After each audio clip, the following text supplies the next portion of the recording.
Sa antipolo, sa jockey, overlock, hindi na tumahin.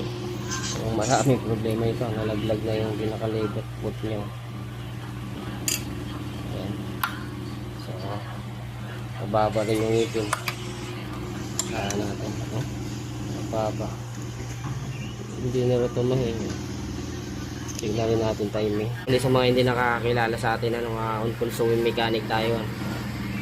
Kaya sa nais magpa-home service dyan, PM nyo na lang ako, kaya comment na lang kayo dyan sa mga videos natin. Dito muna tayo sa malapit-lapit. Pupunta tayo ngayon ng Valenzuela to Bulacan.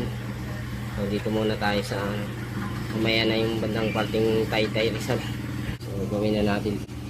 Mag-vlog ka, sir? Opo, sir. Wow. Ako yung mekanikong nagpa-vlog. Ano ang page niyo, sir? Baka kayo... Kayo pala, nanood muna kayo. Sabi, kaya naman daw gawin, hindi try.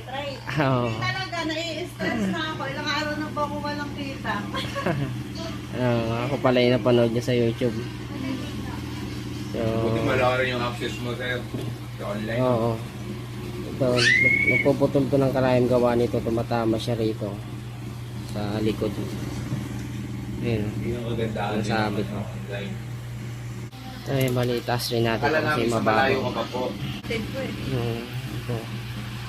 Ayusin natin. Taas natin. Tigas Ayan, angat lang natin. Pwede naman itong tanggalin. Ayan. Angat.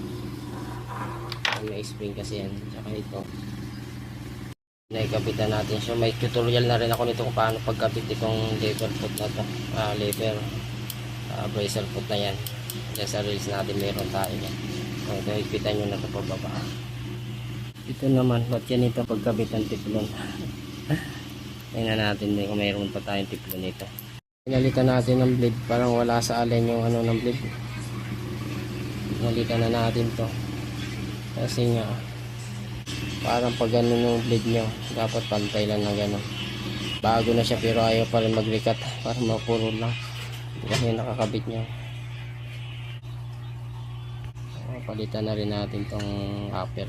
Okay. Dalit natin. Bilisan nyo po, ma'am.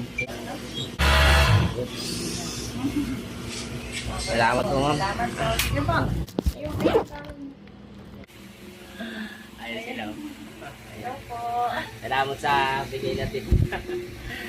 Salamat.